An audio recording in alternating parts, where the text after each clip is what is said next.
Ya, Ibu sampai dengan hari ini masih menjalani perawatan intensif di Rumah Sakit NUH Singapura.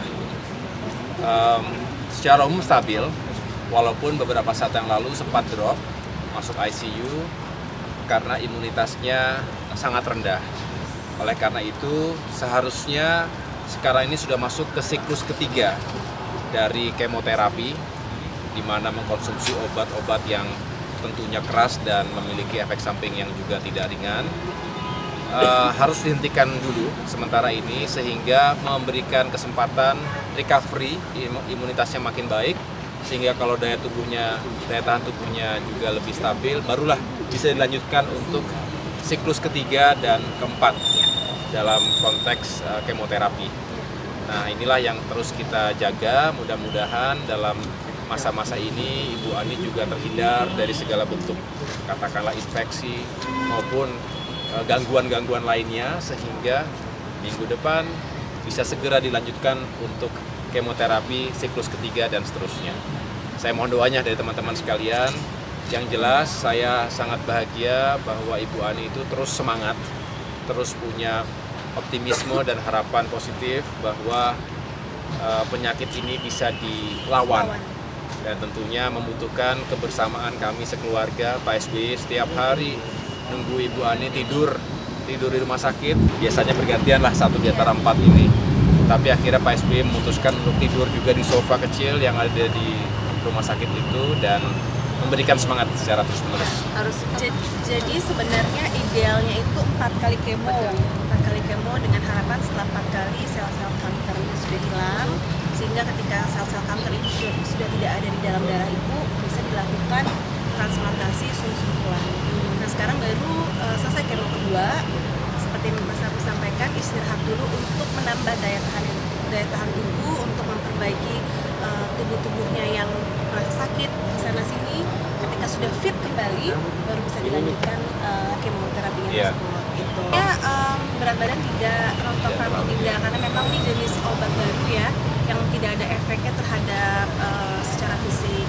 Tapi fisik ibu memang berubah karena sel-sel darahnya semuanya drop, sehingga lebih pucat wajahnya, lebih ada garis hitam di bawah matanya seperti itu. Kemudian rasa mual itu memang salah satu efek obat.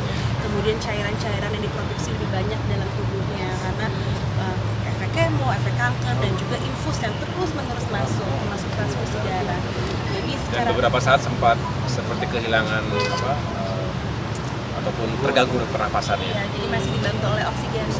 Tapi sehari 2 hari ini kami pantau sudah mulai dilepas sesekali oksigennya. Jadi mohon doanya dari memang harus sabar betul karena ini adalah maraton ya, proses panjang. Kita kadang sekali berharap setiap hari ada kemajuan, tapi memang begitulah siklusnya, kadang naik, kadang turun.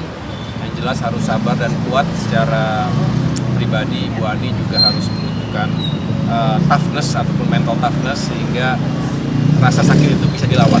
Itu yang paling penting. Pasti kepikiran. Itulah yang saya sering katakan.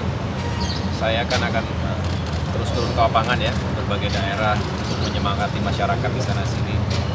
Tapi sebetulnya di saat yang bersamaan saya pun sedang menghadapi situasi yang tidak ringan, sesuatu yang berat, perlu disemangati juga. Tapi insya Allah justru saya mengingat pesan Ibu Ani bahwa hidup itu adalah perjuangan.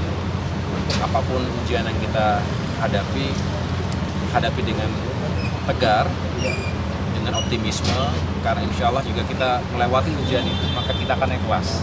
Nah, ini saya juga selalu berharap bahwa ini adalah ujian yang membuat kami naik kelas, dan saya juga tentunya menjadi semakin memiliki empati terhadap siapapun, keluarga manapun yang menghadapi ujian serupa seperti yang kami sedang hadapi ini. Pastinya berat, tidak ada yang pernah siap, setegar apapun orang itu. Begitu mendengar ada orang yang dicinta dan kasihinya menderita kanker darah seperti Ibu Ani ini, pasti akan berat sekali. Dan itu membutuhkan penguatan di antara keluarga, dan juga saya berterima kasih sekali kepada segenap masyarakat Indonesia dimanapun yang begitu baiknya mendoakan kesembuhan Ibu Ani. Ketika saya berkunjung ke berbagai daerah, mereka menyampaikan secara langsung menanyakan kabar Ibu Ani dan tentunya mendoakan. Iya. Terima kasih sekali. Bahkan membuat banyak sekali doa bersama Iya. di berbagai komunitas. Iya. Kemudian komentar-komentar yang mendoakan Ibu di Instagram Ibu Iya. maupun di Instagram anak-anak Ibu, semuanya kami sangat hargain karena dari kata-kata semua teman-teman, baik itu di dunia nyata maupun juga di sosial media, semua kata-kata itu sangat berarti untuk Iya. Ibu Ani dan memberikan semangat untuk beliau untuk tetap Iya. Jadi jangan lupa untuk subscribe Cumi Cumi. Ditekan ya tombol lonceng merahnya.